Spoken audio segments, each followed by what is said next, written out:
Welcome to the Mainframe. I'm Garrett and I'm here today with my co-host Tony Clark. So today we're going to follow on from last episode where we talked about how Copyblogger was built to be an 8-figure business. So if you missed it, go check that out. Building with an MVP offers faster time to market, better customer experience, more effective launches, and allows you to bootstrap fund your company without getting external cash. We're going to talk about the process of building with an MVP today in more detail. Can you talk about the research process you went through when you launched that first product with Copyblogger, the teaching cells? I brought some research from my previous company. I had been doing research in the field with clients for a year or more, building these educational tools that taught people how to teach their own industry. I started asking questions, interviewing customers and their clients to find out what they were looking for. So I had started researching before Brian and I got together. Then we really massaged the idea a lot. That was a very collaborative process. It was really just a matter of asking people, surveying to determine what it is they were looking for. So you've had human beings to talk to. They'd given you an indication that they had this demand, and then you interviewed them to find out exactly what they wanted. If you don't have that market built up already, if you don't have customers, then you have to go to social media, to communities, put some content out there, see if you can get feedback. You have to start attracting people first. That's actually what we did going forward from that point. Brian started building this audience with Copyblogger. We did a couple of video things. We did a lot of different things around the blogs to get an idea of how we can refine this. It was a hybrid of what I had found in the small business community and then what the audience that we were targeting this for. We used that research, that specific market to tightly refine what the offering was going to be so we could get that initial MVP out there. You can put content out there and see the comments that come back, how many shares it gets, how many retweets, how many people really spread it and discuss it. But look for the impact that you're having. What are you doing? What are you sharing that's giving people the maximum impact or has the most urgency? You might have 4 or 5 different ideas, but one of them is going to really resonate with people. How did you know that this was going to be the thing to pursue with Brian? As we started to refine it, we started looking at what are people looking for. We had a few different areas, different things going on that helped us refine that message or that target. That's really what we started out from. You start with that and then you put something together that creates your minimum viable product. And then you start getting additional feedback. That's one of the key things that people miss about the MVP process. They think it's about getting the product out there and getting paid. But you have to give people something they want to keep. Otherwise, you have a massive launch and then they'll refund. We'll not mention any names, but we've seen other people's launches where it's been a terrific launch, but then the refund rate and the chargeback rate has been horrendous. The deal we give people is, here's what we've got. We think it's going to be a great solution for you, but we need your help. We need your feedback. So in return for getting the best deal that there'll ever be, the best price there'll ever be, in return, the catch is you have to give us your feedback. That's the deal. And it's the process of co-creation. So you're saying you're going to get in early, which is a benefit on its own. You're going to get behind the scenes. You're going to be able to steer the ship. You're going to be able to help us course correct. So we give you exactly what you need, which is a lot of power and influence over the product. On our side, we get all that great feedback. That feedback is key, determining what feedback to use and what feedback not to use. If there is something that's obviously missing, feature set that is obviously missing from your product, you'll hear about it over and over again. Learning how to look at feedback and really determine this is a pain point that everybody is asking for, or majority of people are asking for, versus here is something that 5% of the audience needs, or something that can cause you problems is people are saying they want something, but they don't really want that something. They want the end result. So you may find a better way, a more elegant way to give them that end result. And if you were to give them exactly what they asked for, it actually may be a disaster. Again, it goes back to the 20% of scope that will give 80% of the benefit. Because it's so easy to gold plate. I get overexcited. We need to have this feature and then we need to do this and we need to add this. But is it going to satisfy the core needs right now, the priority needs right now? And you always have to rein yourself in. And one of the things that come in very handy is dog fooding.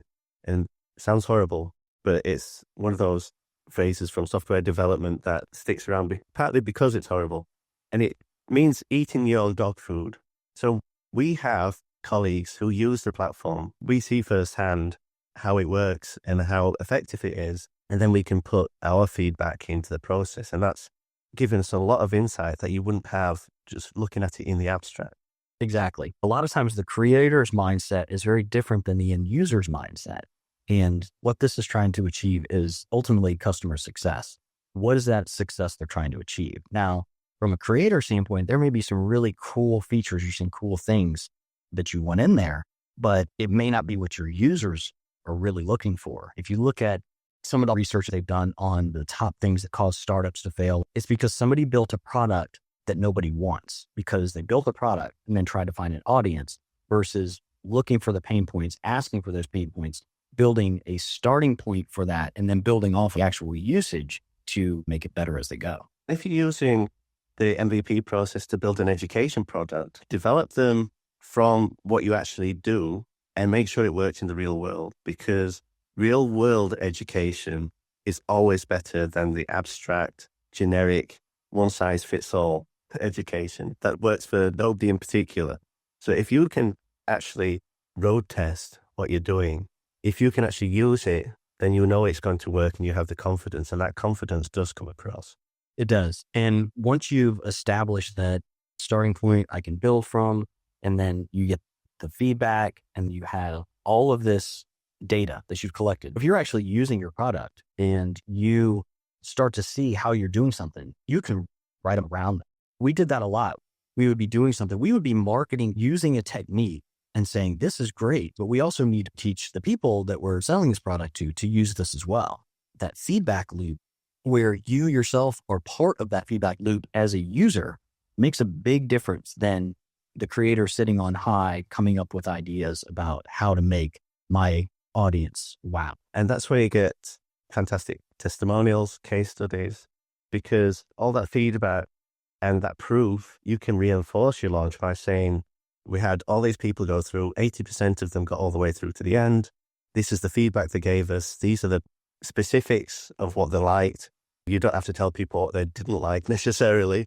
And that all feeds into your marketing. And another thing that does, something we'll cover in a later show in more detail, is building a community that you can rely on for feedback, because here is a group that has demonstrated that they love what you do, but they're not afraid to speak up when there's something they would rather see done differently. And that's something we'll cover later, but that community is part of it.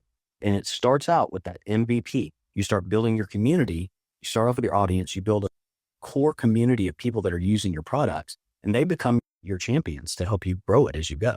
And they're super engaged because they're part of that co-creation process. So it all goes together. So that co-creation question, is this something you might be interested in? Here's the deal. Start the launch. And that's one of the 3 key pieces of a launch. So we're going to go into detail with launches later. But for now, just know that there's 3 key pieces to a launch. The first is the pre-sale, which is something that a lot of people miss out. They just open the shopping cart and they say, here it is. And it's, wait, what? Surprise. What you just said about jumping right into the cart, people don't realize how detrimental that is to the feedback loop, because you can actually get a ton of good feedback and information from your initial pre-launch. You put up content about what's coming and then look at the comments and the emails you get. It will help guide what people are expecting so that you can put that into your marketing and make sure the product is really meeting what those expectations are. They're starting to tell you right now what those expectations are. Yeah, and all of the questions you get are potential objections that you need to overcome. You have to do the pre-sale buzz. You have to do the telegraphing that something is coming. It doesn't have to be done in a sneaky way. It doesn't have to be done in a teaser way. But people buy with their minds before they buy with a credit card. So you have to get that in front of them early. The next part is the bit that everybody does, which is opens the shopping cart. But there's a way of doing it.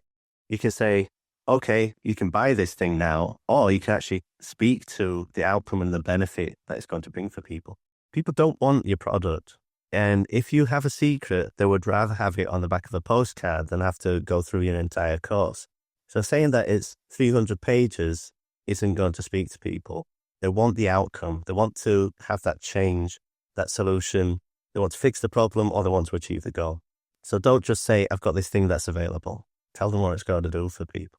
And this is the third part, is often abused. Often people fib and lie, but you have to say it's going away, especially when you're doing an MVP, because remember all that feedback that you're trying to gather. There's only so much feedback you can cope with. And as Tony explained earlier, a lot of the feature requests are going to have to be prioritized.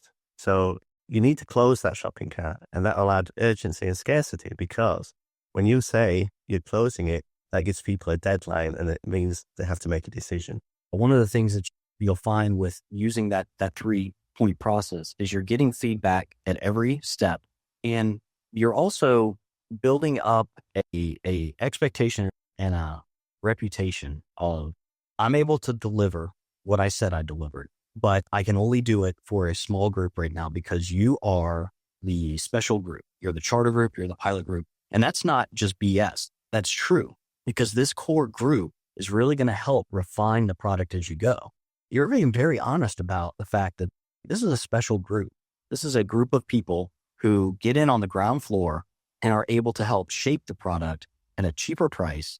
But I can only have X number of people do that. So none of this is, as Chris was saying, it's not a fib, it's not a lie. It's creating scarcity, but it's not false scarcity. It's true scarcity. There's an actual reason behind it other than just marketing. It's making sure that you get the people that are really going to help shape this as you go forward. The next thing you need to do is use that feedback to iterate. So you'll go back, you'll improve the product. You might be improving it on an ongoing basis, especially if it's a live education deal, but you need to iterate. And that means getting that feedback, processing it, and prioritizing it. So again, we've got a 3-step process, but this is for the prioritization. The must-haves are your priority ones, the things that are absolutely essential.